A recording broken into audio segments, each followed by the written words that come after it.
আপোনালোকৰ শৰীৰত ইউৰিক এচিডটো আচলতে কেনেকৈ তৈৰি হয় সেইটো নজনাকে ইউৰিক এচিডৰ সমস্যাটো দূৰ কৰাটো কিন্তু প্ৰায়ে অসম্ভৱ।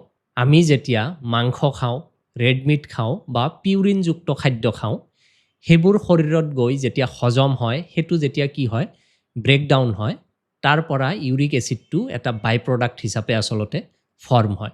আৰু এই তৈৰি হোৱা ইউৰিক এচিডখিনি কি হয় আমাৰ শৰীৰত ব্লাডৰ লগত চলাচল কৰে আৰু সেই ব্লাডটো যেতিয়া আমাৰ কিডনিৰ মাজত যায়, কিডনিয়ে যেতিয়া ফিল্টাৰ কৰে, সেই ইউৰিক এচিডটোক ফিল্টাৰ কৰি কি কৰে আমাৰ পেচাবৰ দ্বাৰা শৰীৰৰ পৰা সাধাৰণতে ওলাই দিয়ে।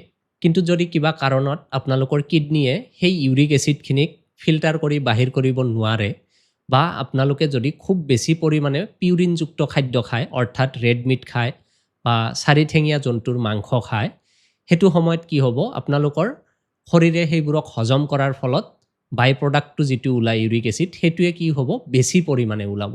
চ' যদি আপোনালোকৰ খোৱাটোত নিয়ন্ত্ৰণ নাথাকে বা আপোনালোকৰ কিডনিয়ে যদি কি কৰিব নোৱাৰে ইউৰিক এচিডটোক সাফিচিয়েণ্ট পৰিমাণে ফিল্টাৰ কৰি বাহিৰ কৰি দিব নোৱাৰে, আৰু তেনেকুৱা কণ্ডিশ্যনত ইউৰিক এচিডবোৰ কি হয় আপোনালোকৰ ব্লাডত থাকি যায় আৰু আপোনালোকে ব্লাড টেষ্ট কৰিলে কি হয় তাতে ইউৰিক এচিডৰ লেভেলটো বেছিকৈ আহে।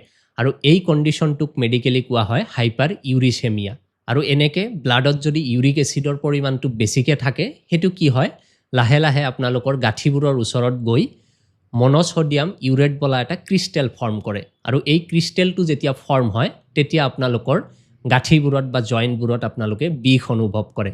ইয়াৰ পৰা আপোনালোকৰ জইণ্টত ইনফ্লেমেশ্যন বা জইণ্টটো ফুলিব পাৰে, ৰেডনেছ আহিব পাৰে, জইণ্টটো ৰঙা পৰিব পাৰে বা বাত বিষ বুলি যে কওঁ গাউট, সেই গাউটৰো সৃষ্টি হ'ব পাৰে।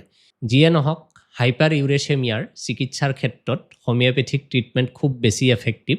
আমি প্ৰত্যেকজন ৰোগীৰ ইণ্ডিভিজুৱেলাইজড কি কৰোঁ কেছ টেকিং লওঁ, তেওঁৰ ডায়েট, তেওঁৰ বয়স, তেওঁৰ স্বাস্থ্য কেনেকুৱা, তেওঁৰ শাৰীৰিক পৰিশ্ৰম হয়নে নহয়, তেওঁ কেনেকুৱা এনভাইৰনমেণ্টত থাকে আৰু এই সমস্যাটো সেই ৰোগীজনৰ তাত কিমান দিনৰ পৰা দেখা দিছে বা সমস্যাটো হোৱাৰ কাৰণে ৰোগীজনৰ তাত ইণ্ডিভিজুৱেলি কিবা চিমটমছ দেখা দিছে নেকি, এই গোটেইখিনি বস্তু বিবেচনা কৰি তাৰপিছত ঔষধটো নিৰ্বাচন কৰোঁ। কিন্তু প্ৰেক্টিছ লাইফত দেখা যায় যে বেছিভাগ ৰোগীৰ ক্ষেত্ৰত দুটা মেডিচিন খুব কমনলি ইণ্ডিকেটেড হৈ আহে।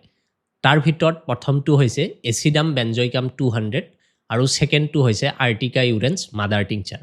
এই মেডিচিন দুটা আপোনালোকে আপোনালোকৰ ওচৰৰ যিজন BHMS ডক্টৰ আছে তেখেতৰ চেম্বাৰত গৈ তেখেতৰ লগত আলোচনা কৰি তেখেতে বনাই দিয়া ড'জ হিচাপে কেইদিনমান লৈ চাব পাৰে। মষ্ট প্ৰবেবলি বেছিভাগ ৰোগীৰ ক্ষেত্ৰতে এই দুটা মেডিচিন খুব বেছি বেনিফিচিয়েল হ'ব। মোৰ চেম্বাৰ ধুবুৰী জিলাৰ চাপৰ টাউনত। যদি চাপৰ টাউনলৈকে অহাটো আপোনালোকৰ কাৰণে সম্ভৱ হয় তেনেহ'লে এই স্ক্ৰীনত দিয়া নম্বৰটোত হোৱাটছএপ কৰি আপোনালোকে মোৰ চেম্বাৰটো এইবোৰ সমস্যাৰ চিকিৎসাৰ কাৰণে আহিব পাৰিব।